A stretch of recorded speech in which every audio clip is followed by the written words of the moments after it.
తెలంగాణ ప్రస్తుత ప్రభుత్వ ప్రధాన కార్యదర్శి కె రామకృష్ణారావు పదవీ కాలం ఈ నెల 30తో ముగుస్తోంది. దీంతో రామకృష్ణారావుకు మరోసారి ఎక్స్టెన్షన్ లభిస్తుందా? ఆ రేసులో ఉన్న సీనియర్ ఐఏఎస్లు ఎవరు?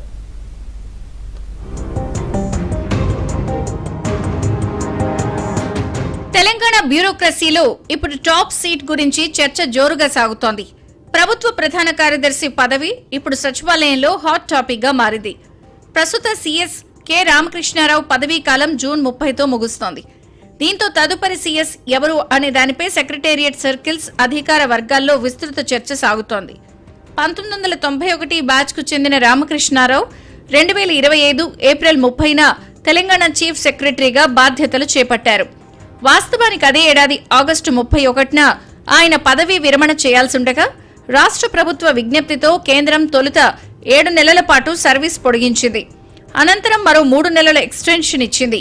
అలా 10 నెలలు ఎక్స్టెన్షన్ పొందిన సీఎస్ పదవీ కాలం ఈ నెలాఖరుతో ముగుస్తుంది.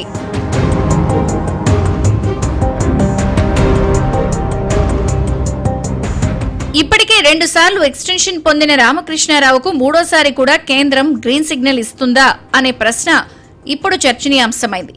ప్రభుత్వ ప్రతిష్టాత్మక పథకాల అమలు, పరిపాలనా సమన్వయం, జిల్లాల స్థాయిలో అధికార యంత్రాంగంపై ఆయనకున్న పట్టును దృష్టిలో ఉంచుకుని మరికొంతకాలం కొనసాగించాలి అనే అభిప్రాయం ప్రభుత్వ పెద్దల్లో ఉన్నట్లు సమాచారం. ముఖ్యంగా ప్రజాపాలన కార్యక్రమాలు, సంక్షేమ పథకాల అమలు, పరిపాలనా సంస్కరణలు లాంటి అంశాల్లో సీఎస్ రామకృష్ణారావు కీలక పాత్ర పోషిస్తున్నారని అధికార వర్గాలు చెబుతున్నాయి. ఈ నేపథ్యంలో ఆయన్ను మరికొంతకాలం కొనసాగించే ఆలోచనలో ఉన్నట్టు తెలుస్తోంది.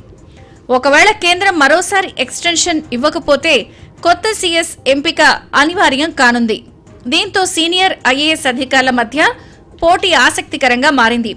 ప్రస్తుతం స్పెషల్ చీఫ్ సెక్రటరీ హోదాలో ఉన్న 4 సీనియర్ అధికారులు ఈ రేసులో ఉన్నారు.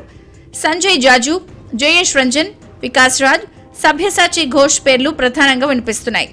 కేంద్ర సర్వీసుల్లో ఉన్న సంజయ్ జాజు అనుభవం, కేంద్ర స్థాయి పరిచయాలను సీఎస్ కోసం బలంగా ఉపయోగిస్తున్నారు అనే ప్రచారం జరుగుతోంది. మరోవైపు పరిశ్రమలు, ఐటీ, పెట్టుబడుల రంగాల్లో ప్రత్యేక గుర్తింపు పొందిన జయేష్ రంజన్ కూడా రేసులో గట్టి పోటీ ఇస్తున్నారు.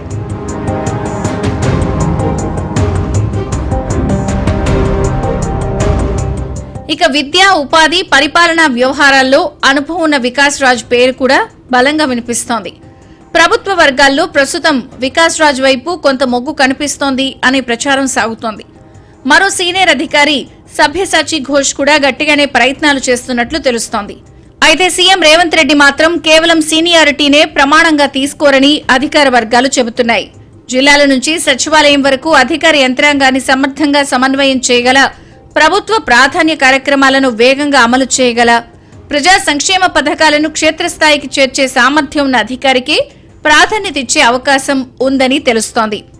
ఈ నేపథ్యంలో ప్రస్తుతం రేసులో ఉన్న అధికారుల పనితీరు, పరిపాలనా అనుభవం, ప్రభుత్వంతో సమన్వయ సామర్థ్యాలను సీఎం కార్యాలయం నిశితంగా పరిశీలిస్తున్నట్లు సమాచారం. కేంద్రం మరోసారి రామకృష్ణారావుకు ఎక్స్టెన్షన్ ఇస్తుందా, లేక తెలంగాణ పరిపాలనకు కొత్త సారథి వస్తారా అనే దానిపై స్పష్టత రావాలంటే జూన్ నెలాఖరు వరకు వేచి చూడాల్సిందే.